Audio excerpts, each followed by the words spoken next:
आप कहते हैं कि हम टेंशन में हैं महाराज जी, बड़ी टेंशन है, टेंशन भी है, और आप कहते हैं कि हमारी गाड़ी भगवान चला रहे हैं, हमें भगवान पे भरोसा है।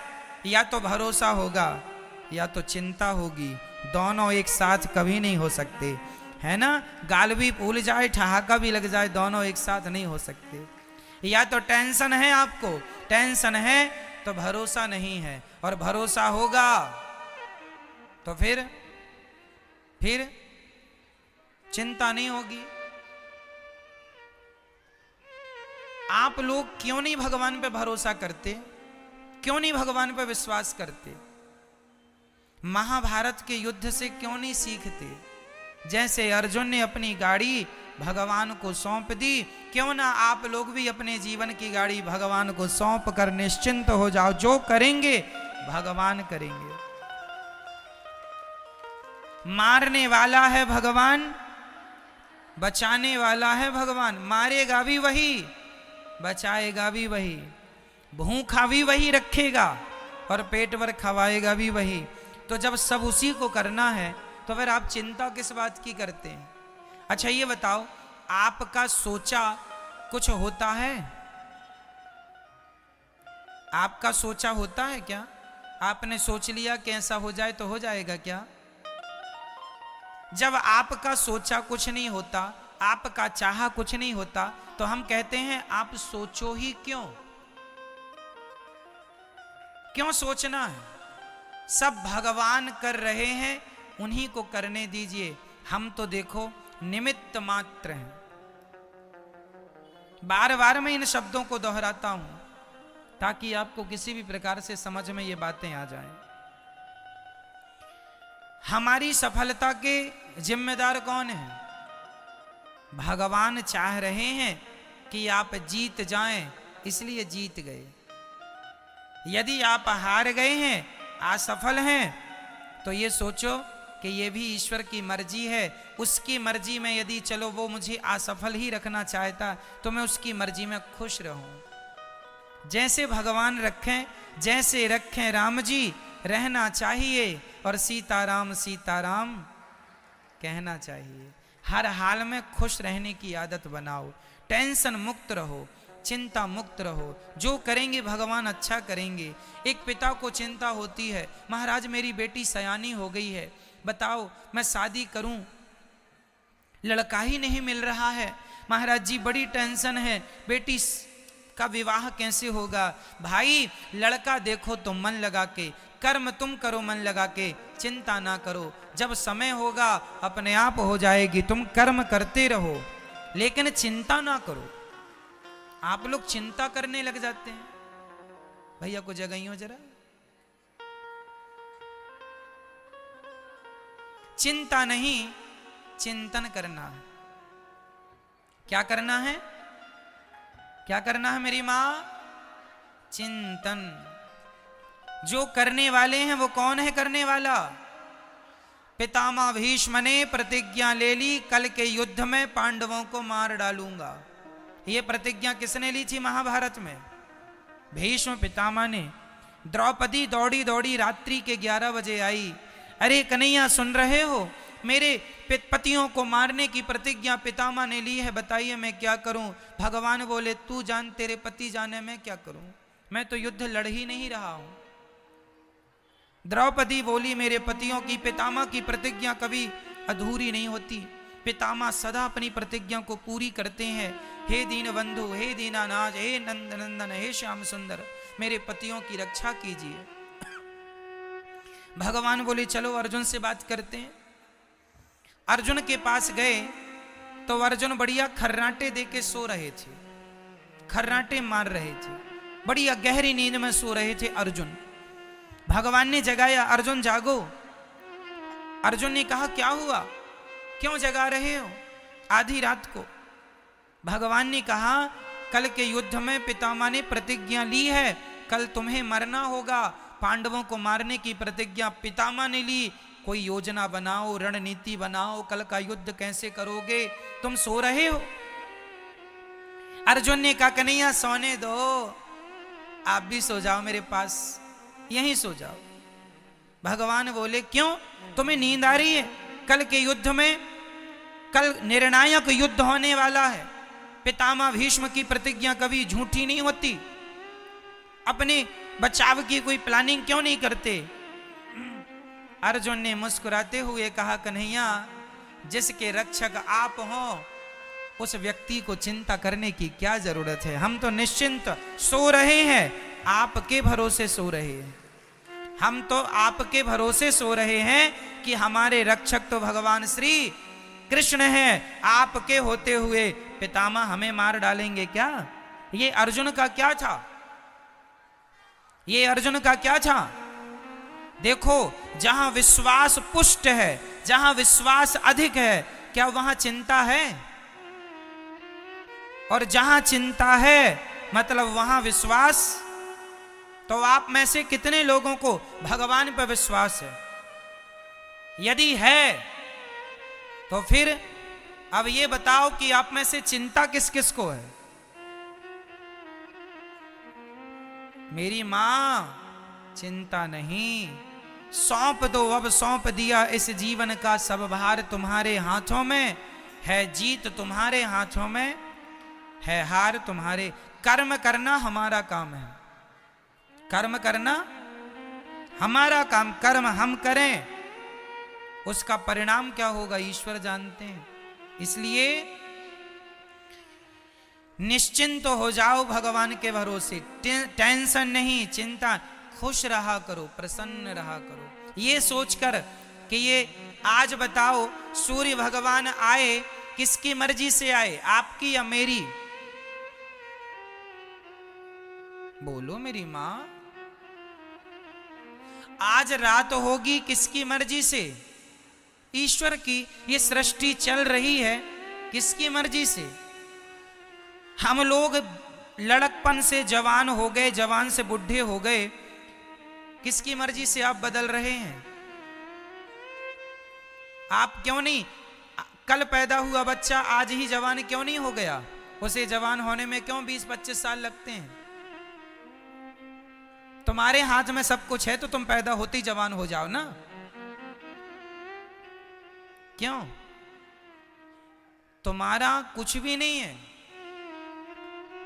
तुम्हारी ग्रोथ जो दिन दिन होती है वो तुम्हारी मर्जी से नहीं होती, ईश्वर की मर्जी से होती है।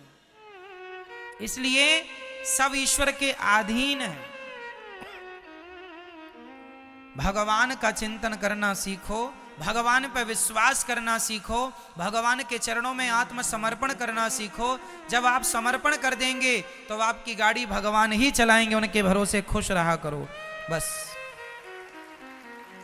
हम लोग अहंकार कर लेते हैं, जरा सा कमाने लग गए, जरा सा पैसा कमाने लग गए, हम कमा रहे हैं, हम पैसे वाले हैं, हम ये हैं वो हैं। अहंकार तो देखो आदमी का, आजकल का आदमी ना ऐसे चलता कैसे, ऐसे ऐसे अकड़ देखो जरा, ऐसे चलता है जैसे ये राजा हो,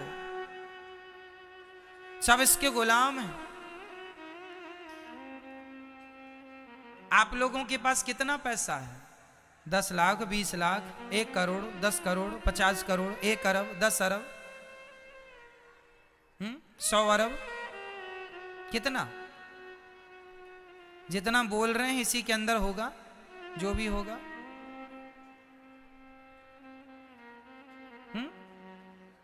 मेरी मां, रावण कितना धनवान था, उसके धन की कोई सीमा नहीं थी। सोने की लंका थी, सोने चांदी हीरे मोती के खजाने भर रखे थे। इतना बड़ा आदमी था रावण। पूछो जरा कहां गई तुम्हारी वो लंका? रावण भैया कहां गई तुम्हारी वो शान? कहां गई तुम्हारी वो अकड़? कहां गया तुम्हारा वो अहंकार? अहंकार रावण जैसों का ना टिका मेरी मां।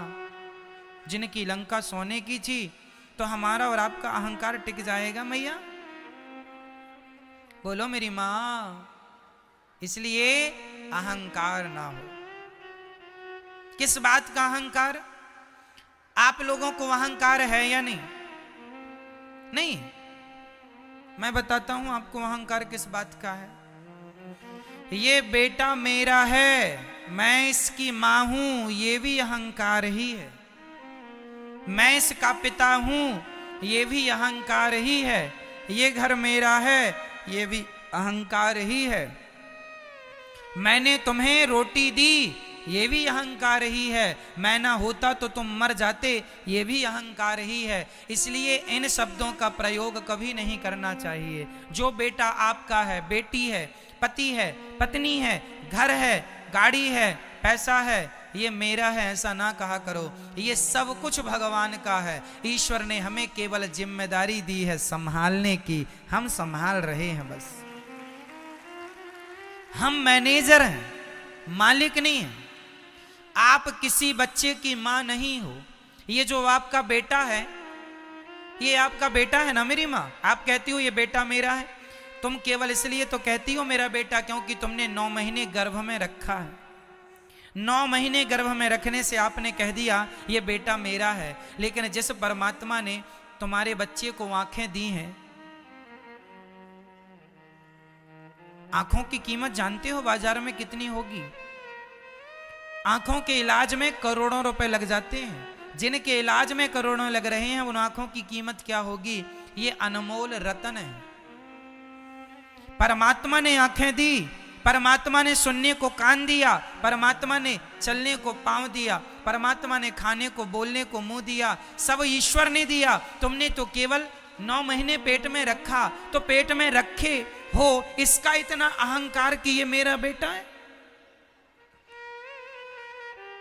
तुम्हारा बेटा पैदा होए तुरंत भगवान को सौंप दो, हे नाथ ये आपकी संपत्ति है, आपको सौंप रही हूं, ये आपका है, आप जानो, आपका काम जाने। हाँ, मैं यदि आपने मुझे मां बनाया है तो मैं इसको मां बन करके इसकी जिम्मेदारी पूरी करूंगी। इसे नहलाना, धुलाना, खिलाना, पिलाना, संस्कार देना, खड़ा करना, ये मेरी जिम्मेदारी है।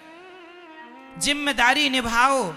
ये ना हो कि ये मेरा है, ना, ये सब भगवान का है। बेटी तुम्हारी नहीं, बेटा तुम्हारा नहीं, सब किसका है? सब पर किसका अधिकार है? तुम्हारा था तो छोड़ के चला गया, रोक लेते ना तुम्हारा था तो। इसका मतलब तुम्हारा तो था ही नहीं। तुमने तो झूठा अहंकार बना लिया ये मेरा है। यही बात अपने पिता को, मतलब हर बाप को याद रखनी चाहिए। कोई तुम्हारा नहीं है। जिस घर में आप रहते हो वो घर आपका नहीं। भाव ये बना के चलो कि वो घर भगवान का है। संपत्ति सब रघुपति के यहाँ, सब भगवान का है। तो फिर हम कौन हैं? हम तो भगवान के घर में किराएदार हैं, हम ईश्वर के किराएदार हैं। ये भावनाएं बन जाएं तो आप अपने घर में नहीं, आप स्वर्ग में रहेंगे, ऐसा आपको लगने लगेगा। हमारा घर स्वर्ग है। भगवत भाव से रहना सीखो तो सही।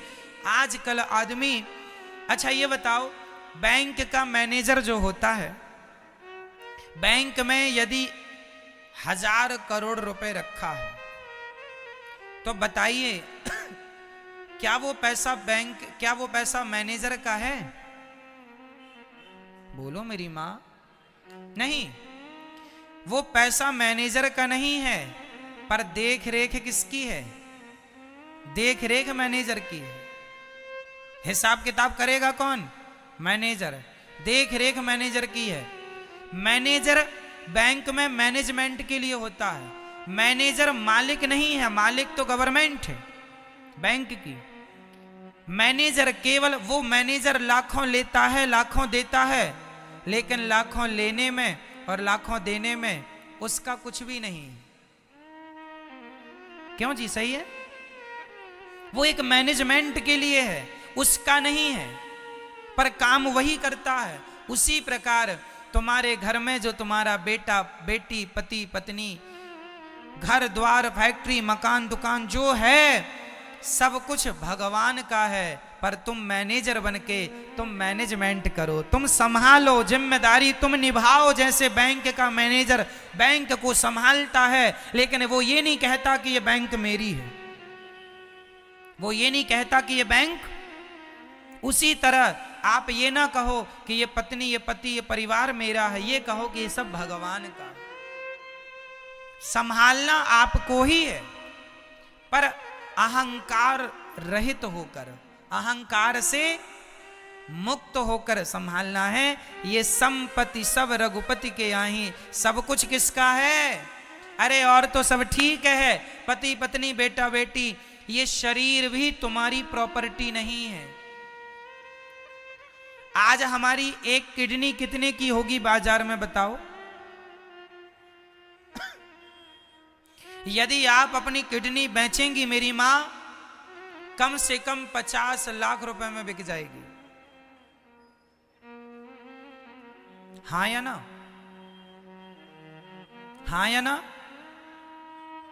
आपकी एक किडनी 50 लाख में बिक सकती है, तो दोनों 1 करोड़ की हो गई।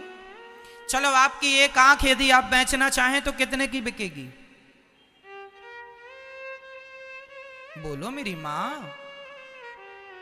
आपकी एक आंख की कीमत क्या है जरा बताओ मुझे। कम से कम 1 करोड़ मिल जाएंगे आपको एक आंख के। 2 आंख मतलब 2 करोड़। ऐसे शरीर के सारे पार्ट्स आप बेचने लग जाएंगे तो आप करोड़पति बन जाएंगे पल भर में। तो ये जो करोड़ों की प्रॉपर्टी है आपकी, शरीर रूपी प्रॉपर्टी, सच्ची बताना क्या ये प्रॉपर्टी भी आपकी है? नहीं, शरीर हमारा धन है, लेकिन ये मेरा नहीं है। अपने आप को सदा सबसे अलग रखना, हम बिल्कुल अहंकार शून्य हो। हमें कैसा होना है मेरी मां? अहंकार, जोर से बोलो मेरी मां, अहंकार, अहंकार शून्य, अहंकार रहित होना है। रही बात हमारी कि हम कौन हैं, तो हमारी असलियत लोग नहीं जानते। आप लोग अपनी असलियत नहीं जानते। आपको पता है आपकी असली औकात क्या है?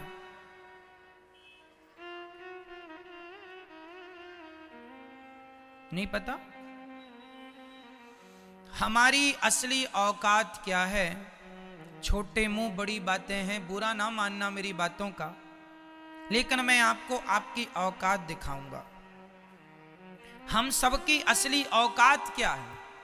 जो हम लोग बड़ी बड़ी बातें करते हैं, बड़ी बड़ी गाड़ियों में, बड़े बड़े महंगे महंगे गद्दों में लोग सोते हैं, बड़े बड़े बंगलों में लोग रहते हैं।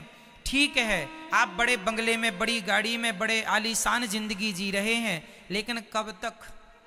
एक दिन आपको इन बंगलों से, इन गाड़ियों से उतरकर एक दिन अंत में एक लकड़ी की सैया पर सोना पड़ेगा, लकड़ी का बिस्तर होगा जिसे चिता कहते हैं। सही कह रहा हूं क्या मैं? हम लोग, सब लोग, चाहे अमीर हो चाहे गरीब हो, एक दिन हमारा अंतिम बिस्तर कौन है? बोलो मेरी मां, हम सबका आखिरी बिस्तर क्या है? चिता। एक दिन हम चिता पर जाएंगे और हमारे अपने आग लगाएंगे और हम धू धू करके जल जाएंगे, और जलने के बाद रह जाएगी तो केवल राख रह जाएगी, आपकी और हमारी। कहां चला गया तुम्हारा वो अहंकार? कहां गया तुम्हारा वो घमंड? मेरी गाड़ी, मेरा बंगला, मुझे जानता नहीं मैं कौन हूं? जानता हूं साहब, आज नहीं कल मुट्ठी भर राख बन जाओगे, फूंक मारने से उड़ जाओगे। ये आपकी और हमारी अंतिम औकात यही है कि हम मुट्ठी भर राख हैं, फूंक मारने से उड़ जाएंगे। आज कर लो तुम बड़ी बड़ी बातें, कर लो खूब घमंड, मैं ये हूं, मैं वो हूं, मुझे नहीं जानते, मेरी पहचान ऊपर तक है, ऐसा लोग कहते हैं। ठीक है साहब, बना लो पहचान ऊपर तक, वो सारे ऊपर वाले हवा में उड़ रहे हैं राख बन के, तुम उन्हीं के भरोसे हो ना। इसलिए हमारी असली औकात हमारी मुट्ठी भर राख बनना है। इसलिए हम अहंकार ना करें, शांति से जीवन जिएं। थोड़ा अपमान हो सह लो, थोड़ा सम्मान हो मस्त रहो, खुश रहो। ना अपमान में उलझो ना सम्मान में उलझो, भगवत चिंतन करते रहो। श्रीमन्नारायण चरणौ शरणम शरणम प्रपद्ये श्रीमते नारायणाय नमः। हे श्रीमन्नारायण, हम आपके चरणों की शरण ग्रहण करते हैं। हे नाथ, हमें स्वीकार कीजिए। बोलो हे श्रीमन्नारायण, हम आपके चरणों की शरण ग्रहण करते हैं। हे नाथ, हम कामी हैं, क्रोधी हैं, लोभी हैं, अहंकारी हैं। हे नाथ, हम पापी हैं, अधम हैं, नीच हैं। हे नाथ, हमें स्वीकार कीजिए। हे नाथ, जैसा हूं जैसी हूं आपकी हूं, आपका हूं। हे नाथ, मुझे स्वीकार कीजिए। हे श्रीमन्नारायण, मैं आपको कभी भूलूं नहीं, सदा आपका स्मरण बना रहे, चिंतन बना रहे, ये जीवन का सार है। हमारा जीवन बहुत